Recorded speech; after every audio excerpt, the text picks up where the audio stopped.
Yeah, maybe, I would say maybe. I'll give you a maybe. That's, you just opened up my mind to something that I hadn't even thought about, which is how do demographics of the people on the road, cultural differences, age differences, how does that impact the way people react to the way other people drive?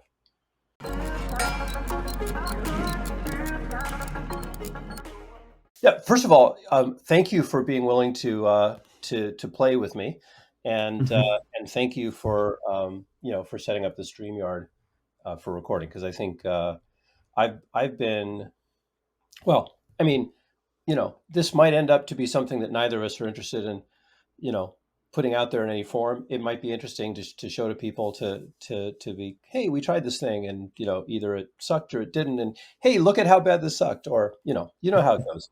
Yeah, Um, of course. but yeah, I really appreciate you being willing to play along, and Yeah, it's I love interesting. I love you have a background which is specific to driving too, which is great. Um, yeah, what else was I going to say about that? No, I think that's all. So here's the idea I had. So, as you know, I've been kind of coming up with a bunch of ideas to, kind of go out, think outside the box, push the envelope on SE, and some of them are, you know, more practical than others. Like the claims on trains turned out to be fantastic, and now I do it like every day on my commute to work. Um, Drunk SE, the votes are all out, right? We're going to do a review of some videos, but this is an idea I had that my naughty mind causes me to call epistemology 69.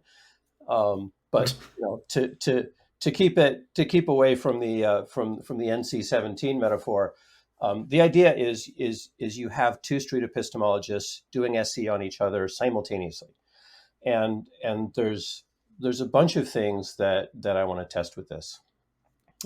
First of all, I want to understand, is it feasible, right? Can you do it without getting completely confused?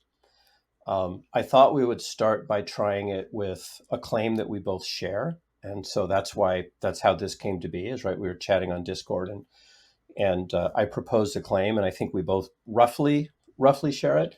And so I'm interested in seeing a few things. First of all, um, uh, how does the conversation go? Like, does it just turn into a discussion?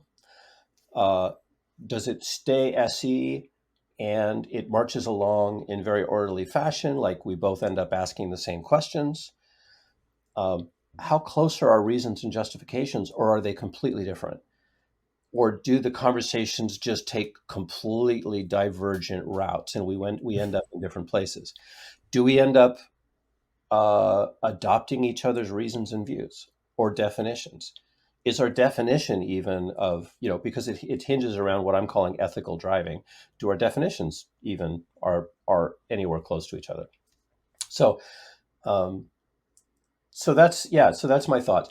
My hypothesis is that uh, it will be kind of distracting to try to reason about somebody else's claims and your own claims at the same time, Hmm, but I don't know might that. be So I don't know. one way to find out. Yeah, well, I mean, there'd be multiple ways to find out, but this is the most fun, I think. So what are your thoughts initially? Like, do you want to do you want to do you have any thoughts about like the process or about like how we would go about it, or do you have any presuppositions? Um, no, not really. Like, we might get a little distracted. It seems like it might not be super well structured. It Yeah, might get a little bit windy, but you know what? That's okay. yeah, Let's just see what happens, right? sounds good. Um, One thing I thought about was how do we figure out who asked the first question? I thought maybe we could flip a coin. Okay. Although now I'm realizing I didn't grab a coin. All right, so I will flip it if you will call. You ready? Okay, sure. All Tails. right, and it's heads. So I will start. Um, cool. So and I wrote down my claim. I also wrote down definitions of terms, and I also wrote down my reasons. Just I'll be interested to see if I come up with other things while we're talking. But I Yeah, guess why don't I add it to the screen here if you wanna yeah. let me know what. So the claim, as I wrote it, is if everybody drove ethically, we'd all get where we're going faster on average.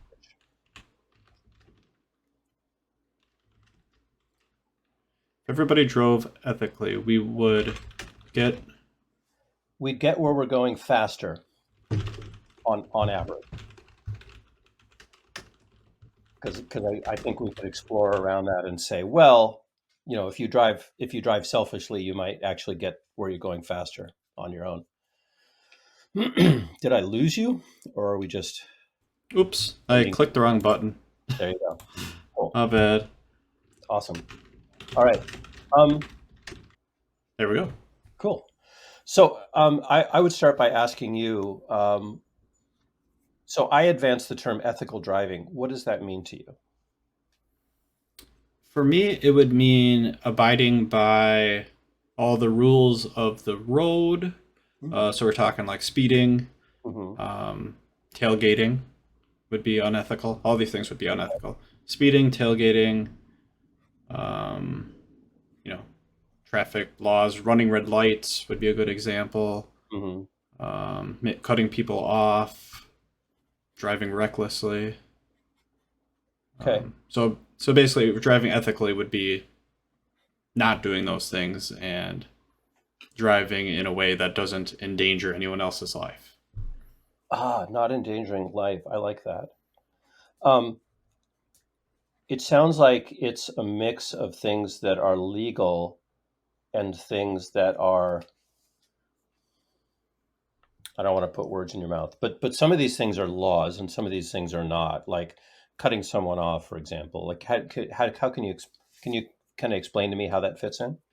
Yeah, that's probably borderline legal. I mean, it depends how you do it. It might be Yeah. considered reckless driving, Okay. right? Maybe. But yeah, I would say like there's, I guess if it also is something else besides the legality aspect, I would say like it kind of goes along with endangering someone's life. Like if you're going to potentially take a action while driving that will has a high likelihood of causing an accident, I would Mm. say that would be unethical. So it would be ethical not to drive like that. So would it be fair to say that does it boil down to not causing harm to others? Sorta. Not causing potential harm, right? It doesn't. You can drive unethically and not hurt anybody. That's totally possible. Mhm. But there's that potential. Yeah. So potential to harm. Okay, that's fair. And let's let's make sure we get the questions going back and forth. So feel free to Sure. ask And your. I don't I would like we shouldn't traffic cop it, but I'd like to get the a good back and forth. sure. And I would really like to know your definition of ethical driving. So thank you. So here's what I kind of came up with. Like I I think of like about two extremes, and it's interesting. Kind of sidebar. I think this is also very close to how I see Democrat versus Republican. So Hmm. one extreme is I'm out for my own good.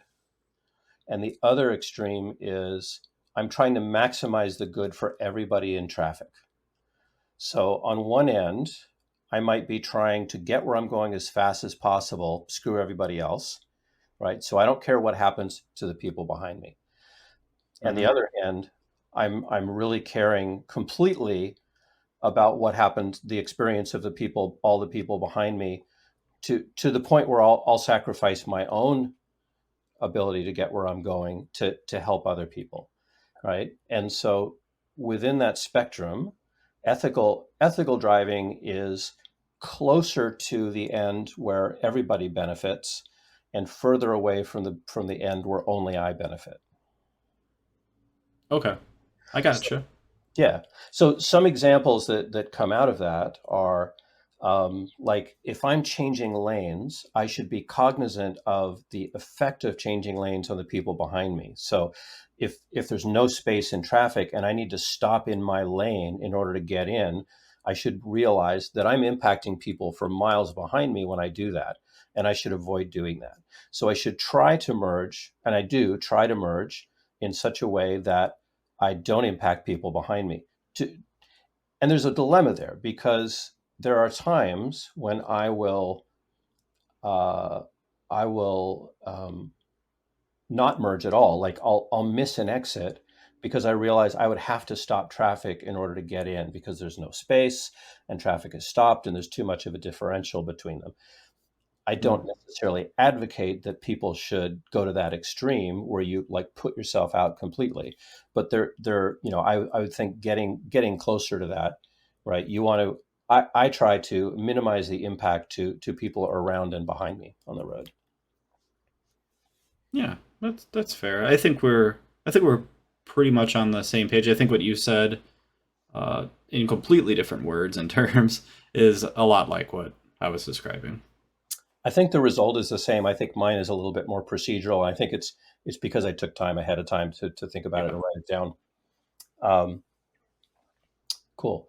So one thing in your model, uh, thinking about like not endangering life or missing potential harm, what's the relationship between minimizing harm and people getting to their destination faster? Hmm. Like, I would say the person who is driving unethically likely will get to their destination faster. So if you're speeding, you're going faster. That's unethical. More speed equals faster. You'll get there.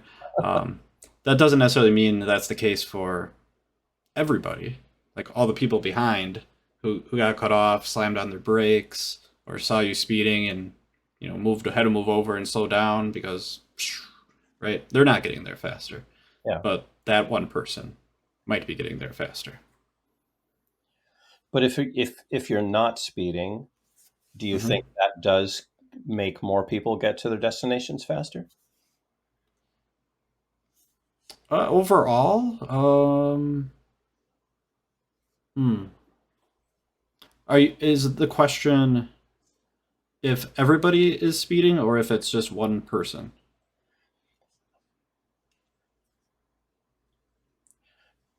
So I'm trying to disambiguate my version of the claim from your version of the claim. So what is your belief in terms of the relationship between ethical driving and and getting there faster? Uh, I would say that with regards to the person who is driving unethically, assuming they don't come into a collision with Mhm. something, they're likely going to get there faster. Everybody else won't. It probably will slow everybody else down, most likely.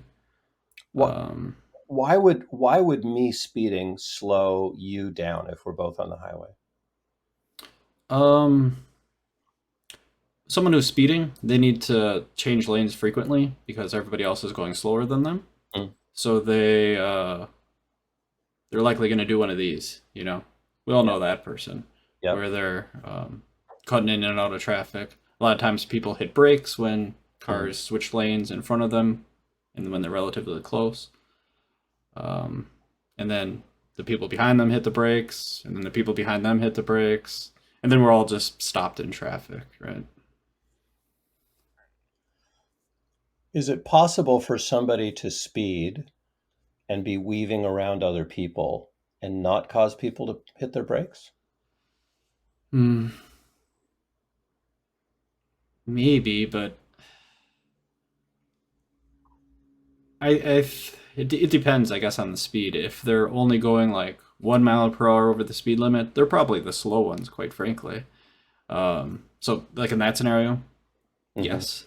If they're going like 20 miles per hour over the speed limit, they're probably the fast one. If there's light traffic, yeah, totally, because there's not enough traffic, they can have enough time to switch lanes, not a problem. If it's dense traffic like LA rush time, yeah, there's not a chance. They're definitely going to have to be cutting people off if they're going that fast. Can they actually speed in that case? Perhaps not. Depends on how dense, I guess. If it's super dense, they might just be sitting in traffic like everybody else, barely moving. If Yeah. it's, like that moderate category where there's, a little bit of gaps here and there, then they probably can do what they're wanting to do.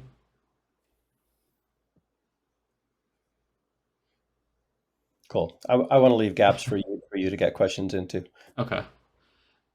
I guess I'd like your version of the claim as well. Like, what's the Yeah. relationship between driving ethically and whoever's getting there faster? Everybody, I guess.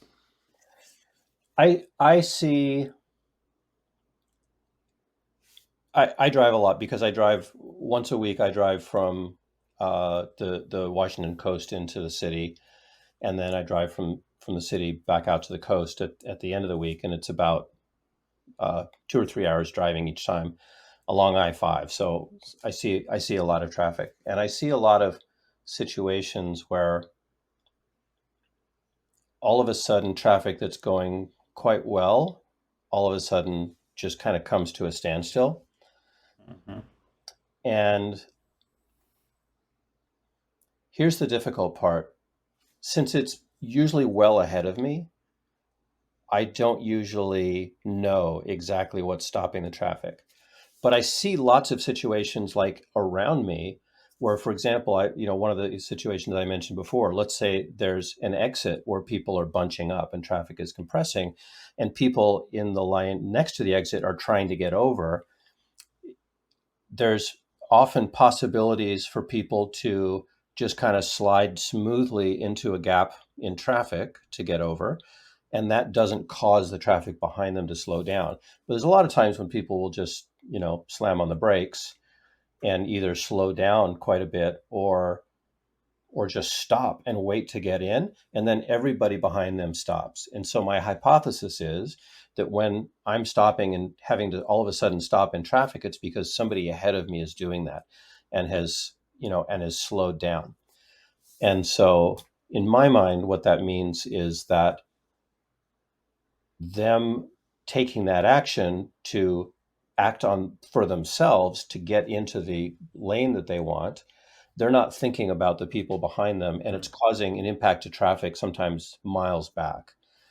Um, so that's kind of what I mean, and that's a lot of the behavior, and so that's what caused me to start to think about, well, if I try to optimize for all the people around me, and I consider the impact to people around me whenever I take an action in traffic, that maybe that helps reduce that slowdown effect, and now all of traffic moves more more more more evenly, Efficiently.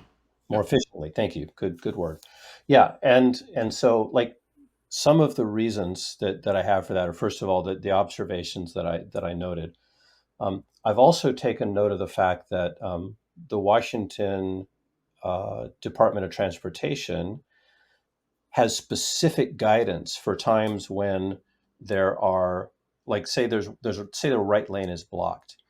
What Hmm. they don't say is everybody get over a lane left as fast as possible, right? In other words, don't try to merge into that lane. What they want people to do is use all the lanes all the way up to the blockage, and then do what they call a zipper merge, where it's one car, Mm. one car, one car, one car.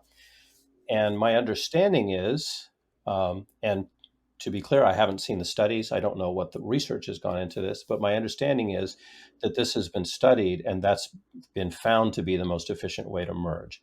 And so what that tells me is the way that you merge is important in terms of efficiency of traffic overall. Um, Let me think, because I had some other notes here. Um, I've also been very interested in autonomous vehicles, and I've seen literature talking about autonomous vehicles even back as far as like the 1960s and 70s, where people were thinking about like train car style models for driving. And the statements I've often seen are that if all the cars in traffic are autonomous and they can communicate with each other, then they can work out the most efficient model to get everybody where they're going safely, and I assume more quickly. Um, so that's kind of like, yeah, that's what the claim is from me, Okay, and the main reason why I think that. gotcha. I'll let you get in a question if you'd like. Yeah. So here's where I've spent time now thinking about my reasons, and so I'm trying to think about going back to your reasons. Now, you had said that it is possible, at least in some situations, for somebody who's speeding to get to where they're going faster than everybody else without impacting other people's speed. Why do you think that means that if they weren't speeding, people would be more efficient or faster at getting to their destination? Uh, I think it's very situational, like I described earlier. So it's like that moderate traffic, not like everybody's sitting in traffic, and it's not like nobody's on the road. So in that situation, um, yeah, I think it just kind of everybody who they're passing is just very uneasy with it, right? They don't exactly know. They see you as a risk. They see you as danger, and they don't. They're gonna do what's they think is best to protect themselves, safety, right? Safety wise, and most of the time that includes decreasing their speed or moving over, Hmm. something like that, switching lanes. Because if I'm in like the left lane and I'm looking in my rear view mirror and I see someone just like gunning it, and there's like maybe a few cars behind me. A lot of times I'll either slow down a little bit and move over, or speed up and move over. Just move over lanes, let them go by.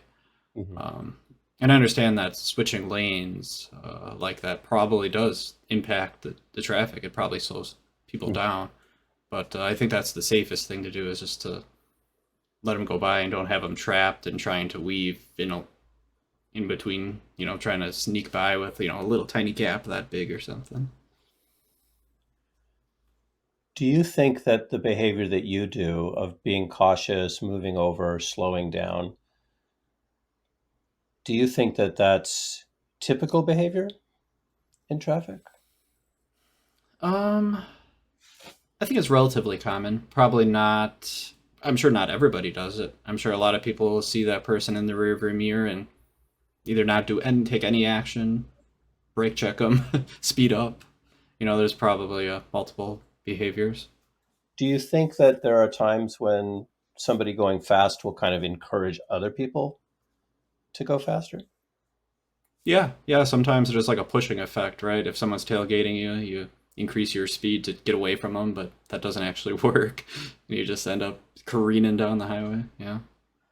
I wonder, how do you know that the overall speed of other people in traffic or the overall efficiency of them getting home is negatively impacted by that speeder? Hmm.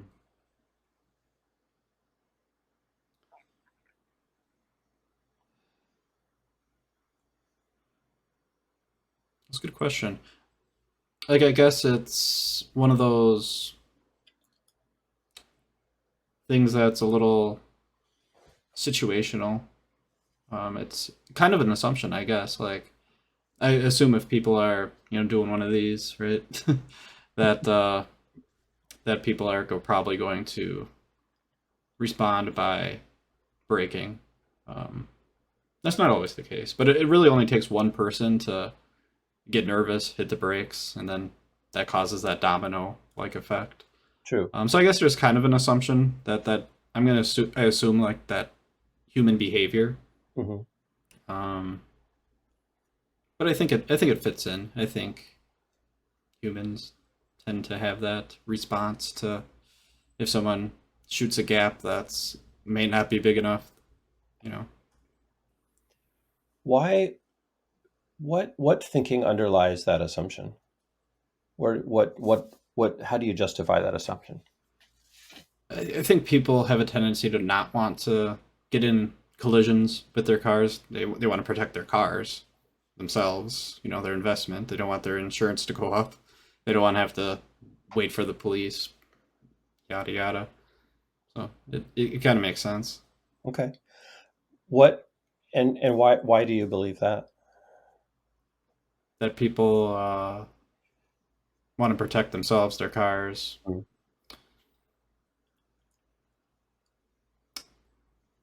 I think that's most people. Like, I guess if you have a really crappy car, you might not care about that. Some people are daredevils. They don't care about themselves. Yeah. Like that person doing that. Yeah, they don't care. Um, I think they're those. I don't think anybody wants to wait around for the police or run from the police. That's just a no. That's a hassle, right? Um, It is this yeah, is this based on statements of other people? Is it based on your own inclinations? Are you assuming that others are like you? Are you like what factors have led to you having holding those assumptions? yeah. I think it's assumptions like that others are like me because I mean I wouldn't want my property damaged. I don't want to be injured. It's kind of an assumption. Other people have clearly told me that like they're nervous about a lot of people are nervous about driving, but Yeah. in highway driving. Um, like yeah, I think those are pretty safe things. I think I've had thousands of life experiences where people you know don't want their property or body harmed, right? Yeah. Cool. Um, yeah, I'd like to ask you a question. So, Yeah. in your model, it's like you described the scenario where people are trying to get to an exit, Mm. and they're either stopping, slowing down. That's impacting traffic behind them. Yeah. Is there alternative ideas or alternative theory you can think of as to why traffic might be super, you get that super slowdown and then you drive through it and it's like, what happened? There's no stalled car. There's no police officer hanging out over here. Um, what other scenarios might be the cause? Um, yeah, that's a good thought. Extrapolating from my own experience, uh, I'll drive. I have a mount for my phone on the windshield, and of course, I always have street epistemology videos or atheist call-in shows playing when I go. But I'll get messages or I'll get texts from people, and sometimes I'll get distracted and go switch over and check to see what somebody has sent, or I'll be looking at my Google map. Sometimes I'll be following directions or something like that, and sometimes I'll notice that my speed is dipped. So, and also I'll observe people on the road who are driving slower than the speed limit or much slower than the speed limit. So I know that there are situations where people you know, will brake because of something going on ahead of them, or somebody's weaving and they don't know what's going on with them. So I know that there Hmm. are slowdowns that happen for other reasons that are not that. So that would I don't think it disconfirms in my mind, it just doesn't disconfirm my model, but there are other models for that. And I guess if I were Hmm. going to factor that into, the ethical driving model, one of the other principles that I like to follow is, stay right unless you're going to pass. So I always try to be in the rightmost lane I can be in and still be going the speed that I want. Um, so that's definitely one factor.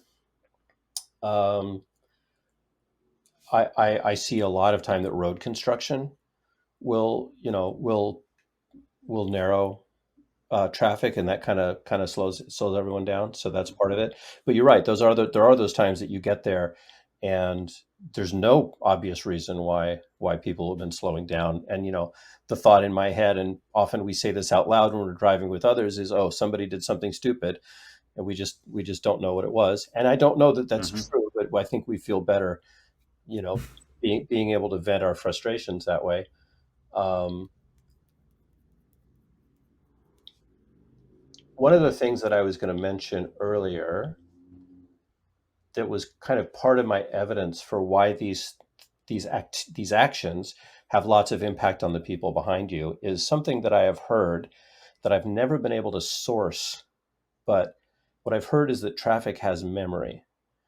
So if there's an accident or a slowdown in a particular place, that hours later, even if after that stuff is cleared, the traffic pattern of slowing down at that point can still persist. Because if you imagine that you slow down for some reason, you put on your brakes, the guy behind you puts on their brakes, the guy behind them puts on their brakes, that it's possible for that to kind of persist. And I don't know what the mechanism would be there, and I don't know what the source is of that, but that's something that goes through my mind when I think about, it's like, hey, why did we all of a sudden slow down, and then we get there and nobody's there. Another thing I'll notice is that if there's somebody off to the side of the road, people will often slow either because they want to be safe or just because they want to look. Or if somebody's pulled over, or if they know Yeah. it's a law enforcement officer, they'll put on their brakes. Even if they're at the speed limit, they'll put on their brakes to not appear to be speeding. That will also cause speeding.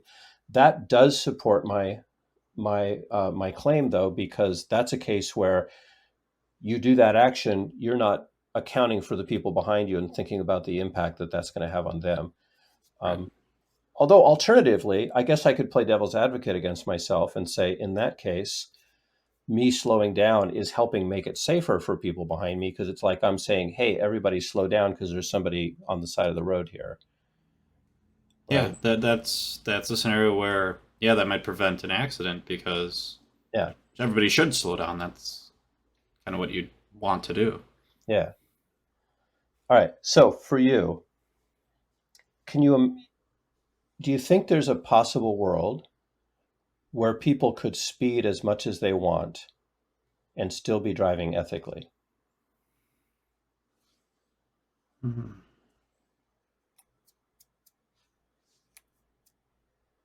Maybe in a world where cars are self-driving, but we still have control over the speed. Maybe that could be a scenario.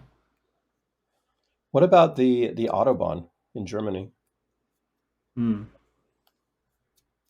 Yeah, I don't know much about that. I wonder if there's more accidents or more slowdowns.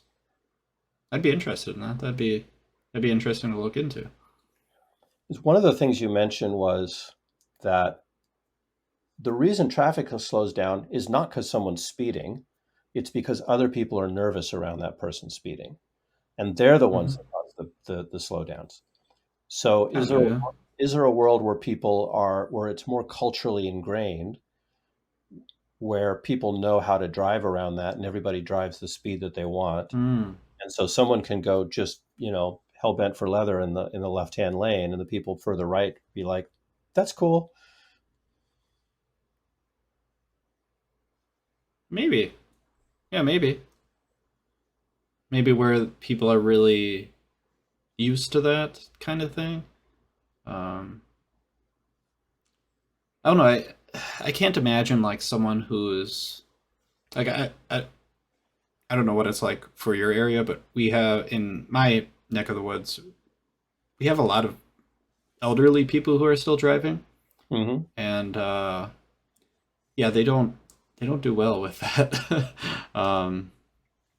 So I don't know, like in a situation like that, I'm not sure how all people would react. Maybe if they always were, that was like kind of ingrained with them, that happened all the time. Maybe that wouldn't really matter. Um, yeah, maybe I would say maybe. I'll give you a maybe. That's you just opened up my mind to something that I hadn't even thought about, which is, how do demographics of the people on the road, cultural differences, age differences, how does that impact the way people react to the way other people drive? Yeah, I think it's probably huge. I would imagine like people in like Chicago, like Hmm. they probably I don't know if you know anything about Chicago traffic, but everybody cuts everybody off. I've been in it once. And they might be used to it. Like all the locals there, Hmm. like they might not even flinch. Like somebody comes within an inch of you, well, it happens every day, right? Uh, Boston is like that too. Boston people are very rude. They just drive very close and they'll just zip right in front of you. yeah. So maybe culture plays like a huge role in that. In where I'm driving down to Chicago, I'm like grabbing onto the steering wheel, trying to someone like have my foot like right on the edge of the gas so I can hit the brake quickly. Yeah, could be. I wonder if the concept of ethical driving needs to be modified for the location that you're in. So driving on the Autobahn might be very different from driving in Seattle to driving in Philly to driving in, in Boston or Chicago. Yeah, maybe. Maybe it's really culturally dependent and the demographics that use the roadways. Yeah, maybe. Hmm. Could That be. was interesting. How, I think it how do should. you think it would impact the like? How does Green Bay Highway 41 to Appleton? How does that compare against like the Autobahn or Chicago? Well, I've never been that far north in Wisconsin. I've only driven I-90 across Oh, Wisconsin. okay. Yep, I know that highway. Let's compare that one then. Yeah. Sure. Yeah. Okay. Um, so interstates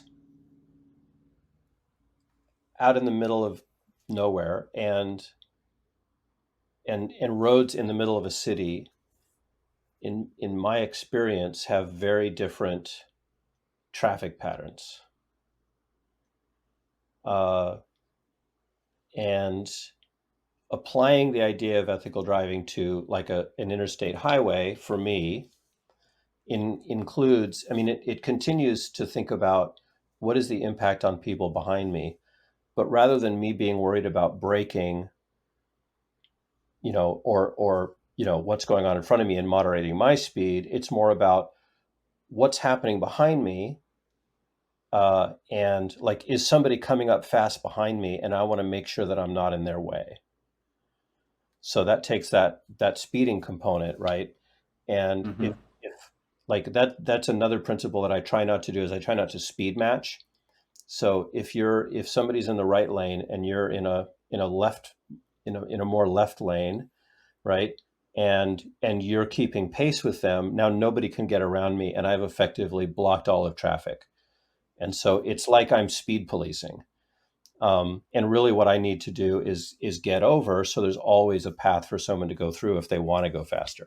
So if Pierce is driving around me, right, and he just wants to zoom past me at Autobahn speeds, I shouldn't worry about that. That's not my problem.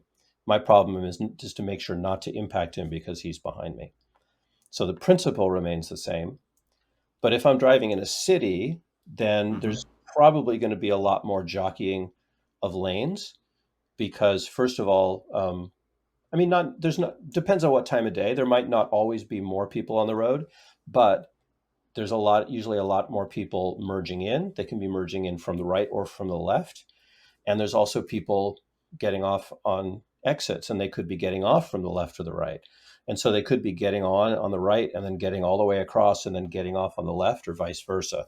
So there's a lot more crossing. And I think that's where you probably need to be a lot more cognizant of what's going on and really kind of like think about where you are and how you're impacting other people. Okay. Yeah, that's actually really, really clear.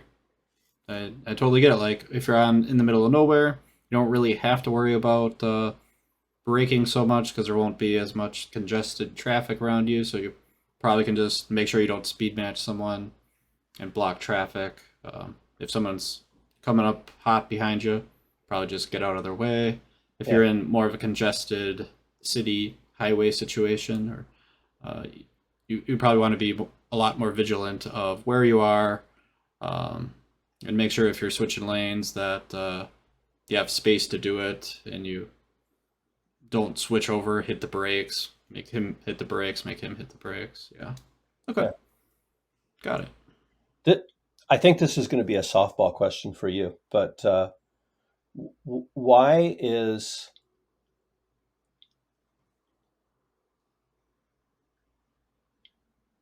assuming that other people will react like you react a good reason to decide how you're going to drive on the highway? Uh, I I think when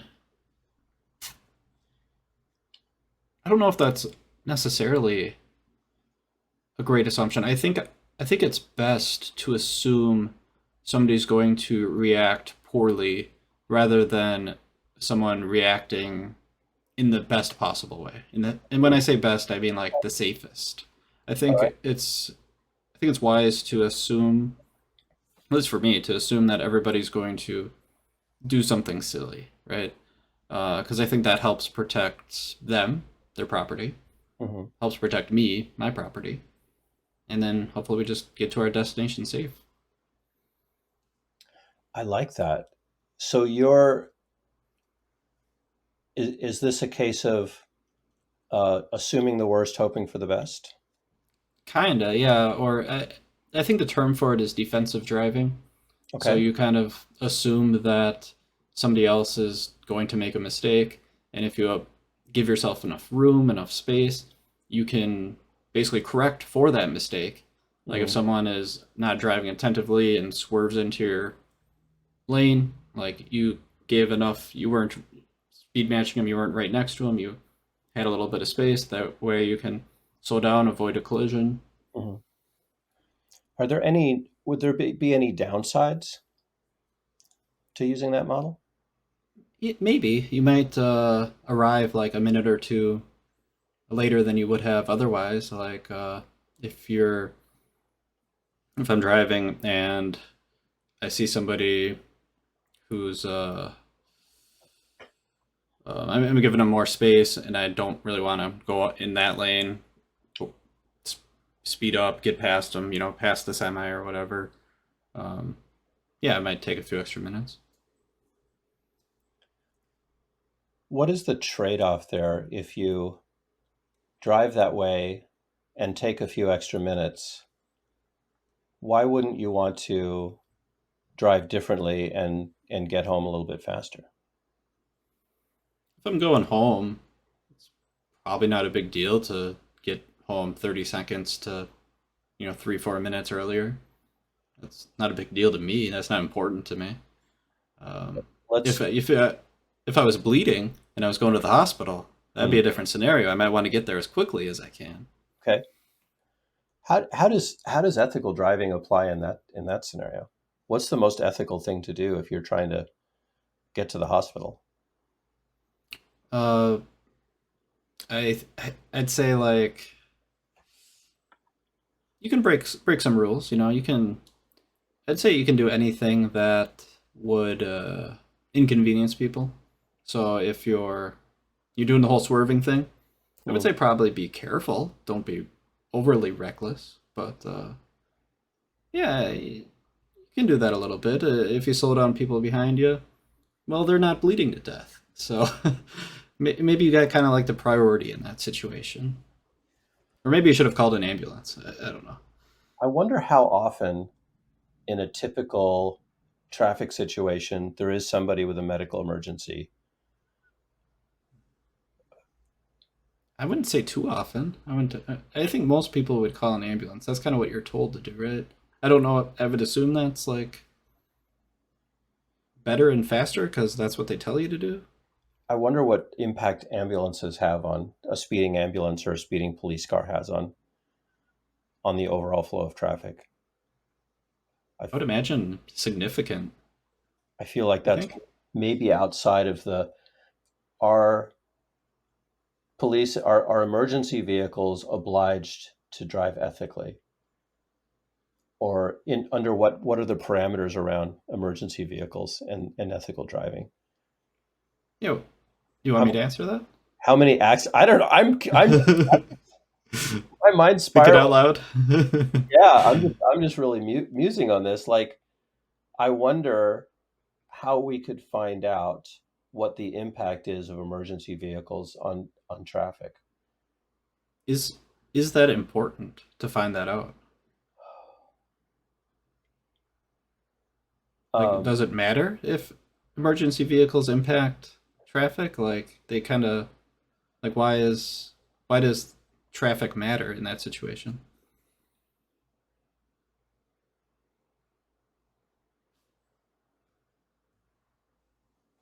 that's I mean, it's trite to say that's a good question, but it's a good question, and I'm pondering.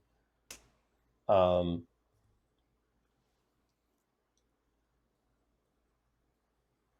Both what is in terms of traffic flow,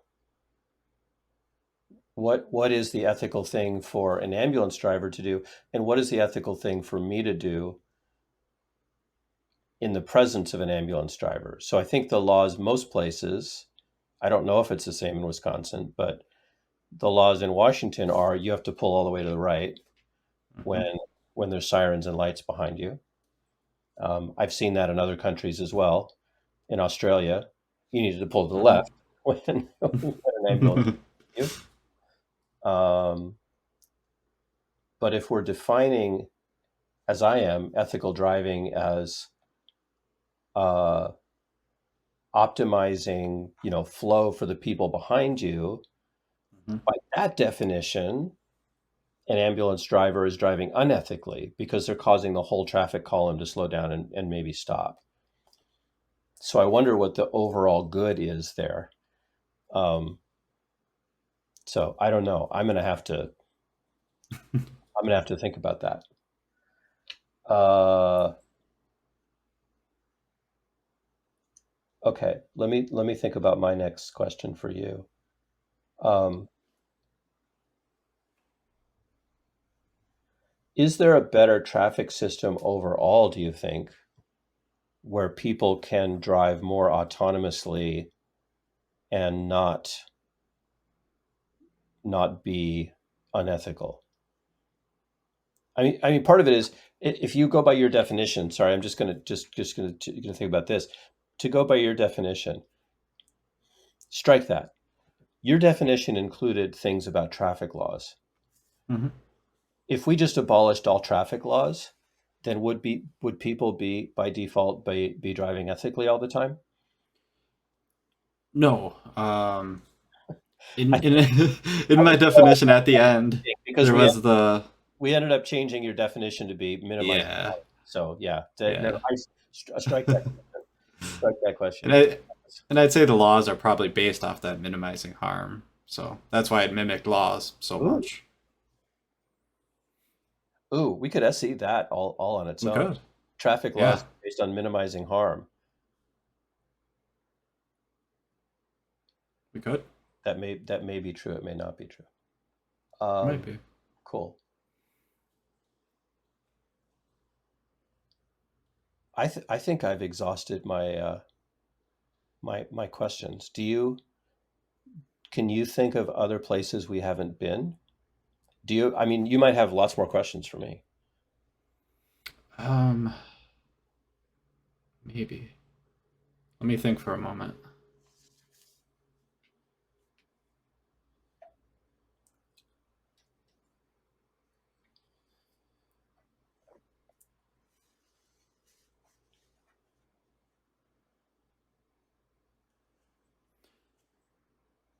Let me repeat back a little bit of what I've heard you say.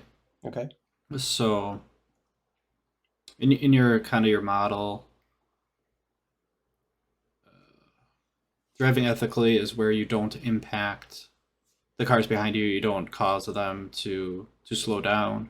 So that might include like an improper lane change, not checking to make sure nobody's over there. Finding the gap properly. Um, it might include if you're in a rural area, not getting out of the way of me speeding down the highway, uh, or like speed matching a car. Mhm. Um, I know my question now. I had to repeat what you said. I had to remind myself. Excellent. Why is it important to drive ethically so we can get where we're going faster? I see this as directly model. It's like a driving specific example of um, the benefits of living in a society.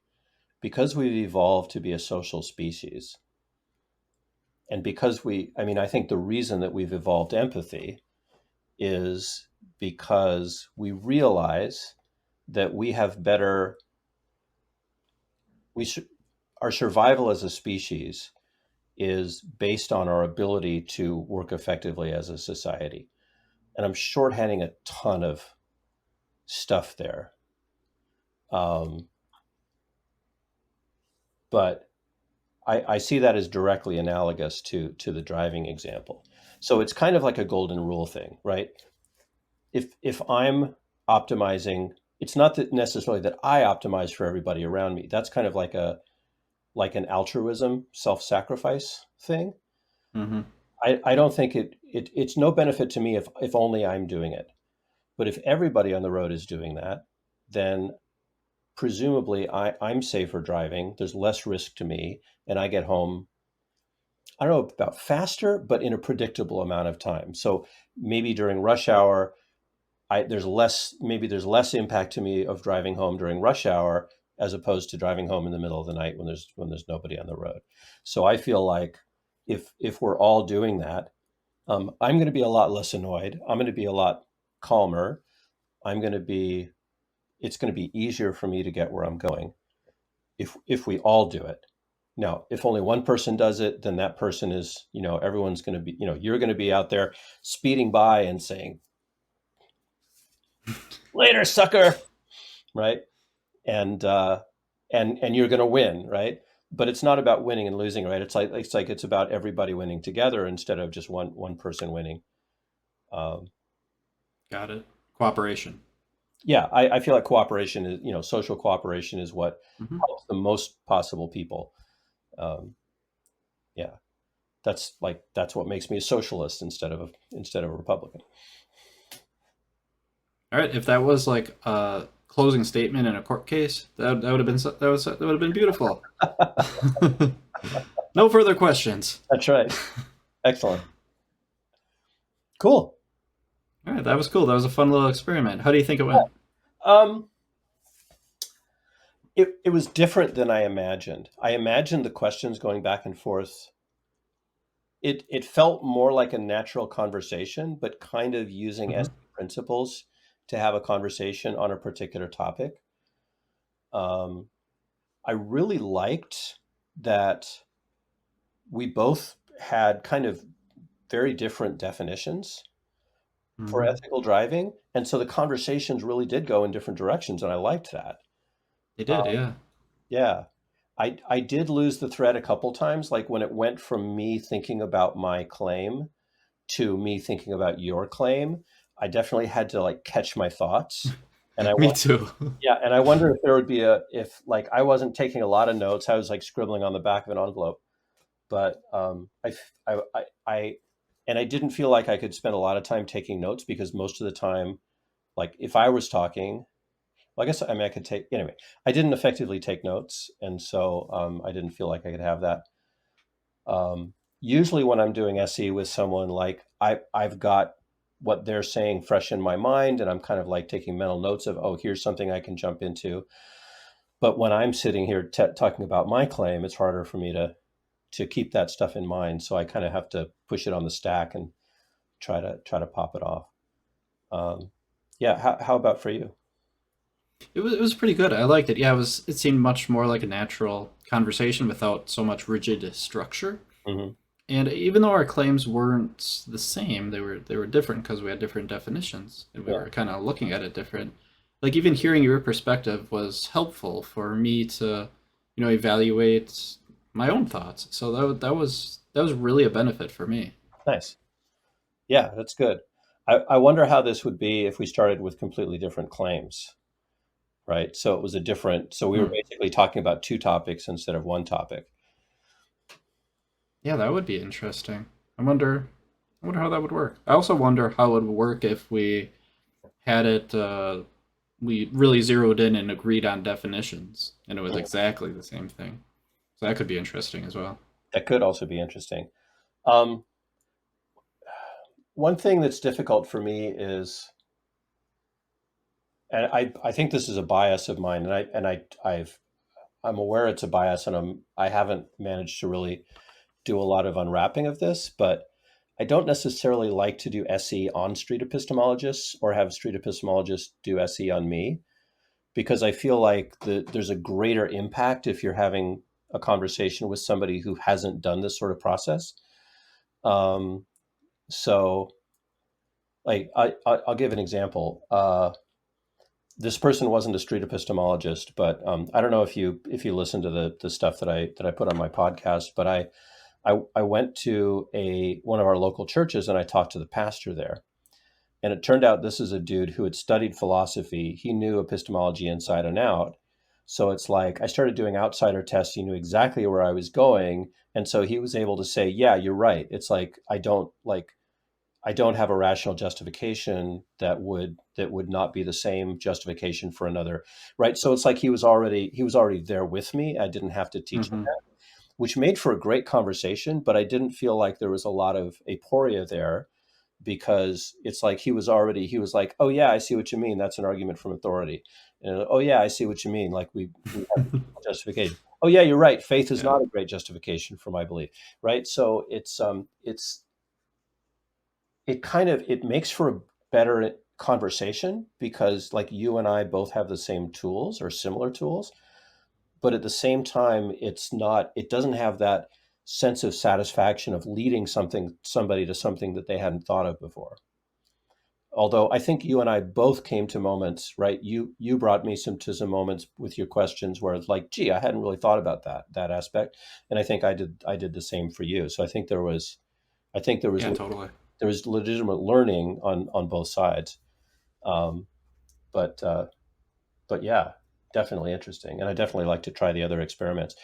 And then you know, once we certified drunk epistemology as a legitimate model, then drunk epistemology 69 can't be far behind.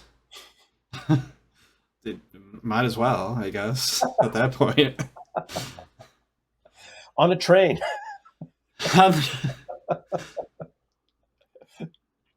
Maybe that's common in Portland. Maybe they're doing that all the time. Who It might knows? it might be it's probably just normal, yeah, 2 a.m. on the train. Anyway, yeah, cool. Thank you for doing this experiment with me. This is fun. I'll let you decide if you want to use this video. I think it would be cool to put it out there if you think other people could learn from it. If you're not interested, I might be interested in grabbing the audio and throwing it on the podcast. I'm happy to do it anyway. But you know, maybe send me links Yeah. to the recording. We can both watch it and decide. I have no desire to gatekeep where it goes, but I think it's interesting to do and to watch. Yeah, I liked it. You can. Yeah, Yeah, we'll figure it out. we will. All right. Cool. All right. Thanks, Pierce. I guess I'll see you later, Nick. That was great. Thank you. All right. Thank you. Actually, stick around for a moment.